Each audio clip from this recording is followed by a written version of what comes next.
Alright, good afternoon YouTube. In today's video, I'm going to be talking to you about one of the most underrated parts of any training program. Now, this is also one of the things that should dictate many of the decisions that you make, whether you are planning to write your own program, hop onto a program written by someone else, and it's something that will carry you a long way, and that is injury prevention. It should be noted that an ounce of prevention equals a pound of a cure. Now, that means that there is a small amount that you can easily add into your program that will take you a long way. Now, when it comes to these types of things such as injury prevention, mobility, I don't like these minor details to get in the way of the big training. I'm very much a person who tries to get as much done with the minimum effective dose and then do as much as I can efficiently, whether that be trying to get things done in my warm-up sets, doing things on off days. And I am really the kind of person, and I have that kind of personality where I just try to make everything as efficient as possible and kill as many birds with one stone as I can. If you are a vegan or that reference or metaphor offends you, well, I'm sorry, I don't know any others, and fuck those birds. They're very annoying in the morning when I'm trying to sleep. But anyway, it's just a joke. When it comes to your programs, one thing that should always be built in underneath a lot of the decisions is, are the exercise selections beneficial for you? Are your decisions, are you forcing exercises to fit you, or are you forcing exercises, or are you forcing yourself to fit into certain exercises?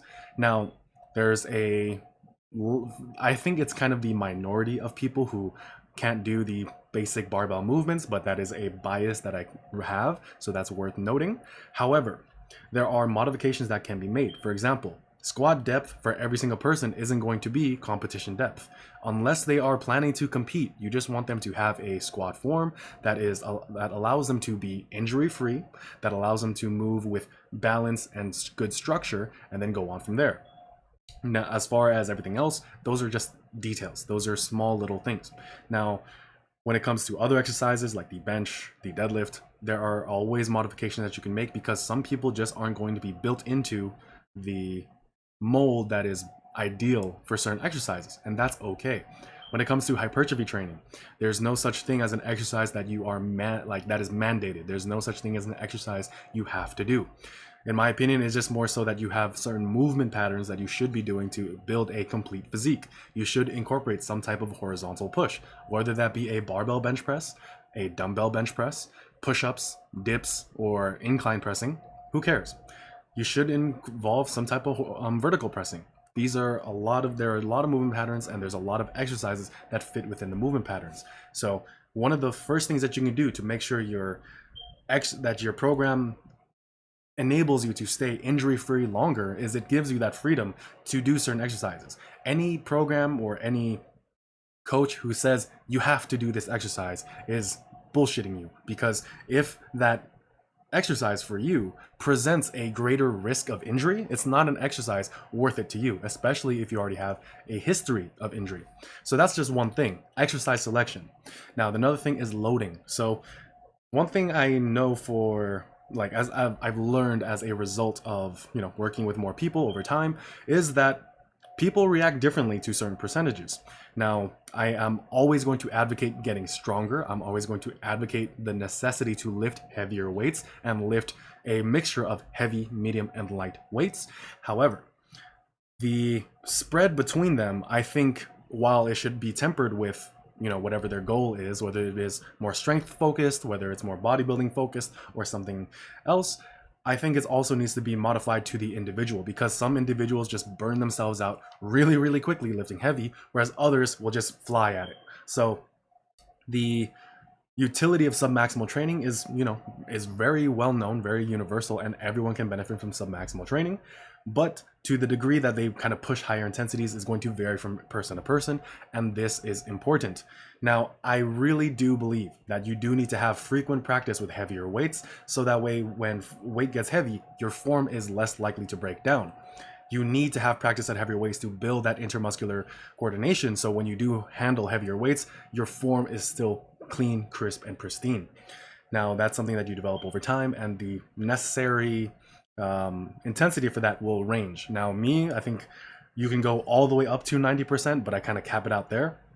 But even as far as maybe 75, 80%, or just even 5, 10 pounds heavier than what you're going to do for your working set, are very valid ways of just keeping in touch with those movements, because rep speed might slow down a bit and you might still be able to grind out a couple more reps.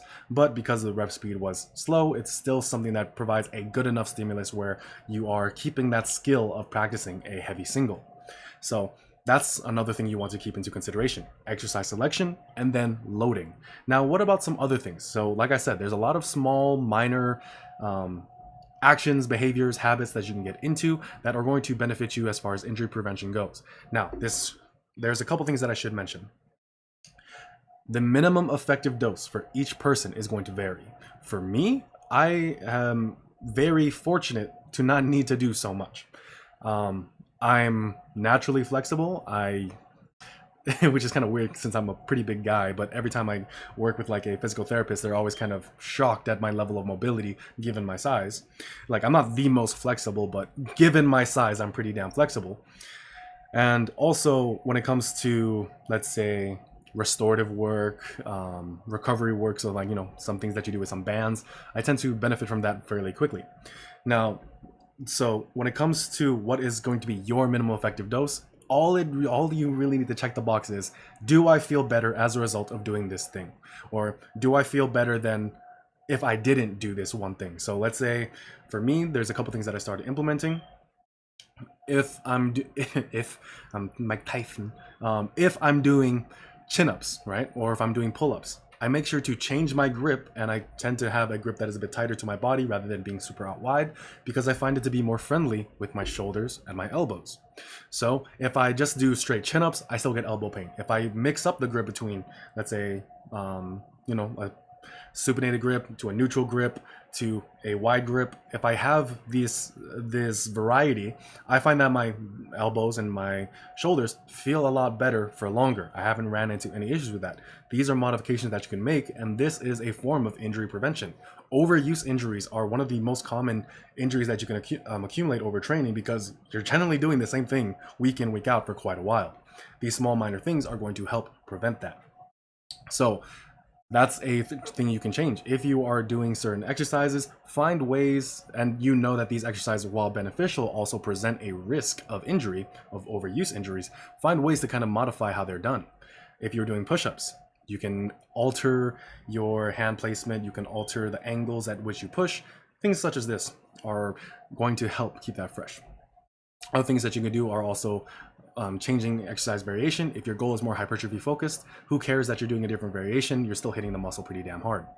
Now, let's say about other things. I don't foam roll, but I don't necessarily think that is useless either.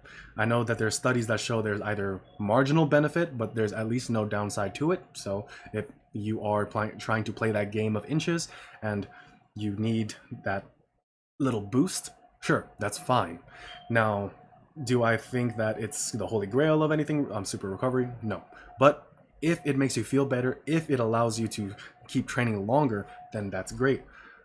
Foam rolling might be one of those things that you can throw in, and it might be the only thing you need to throw in to feel better. I especially like to use it for a bit more of a thoracic extension and like stretching that out just so I can feel a bit more comfortable in my upper back.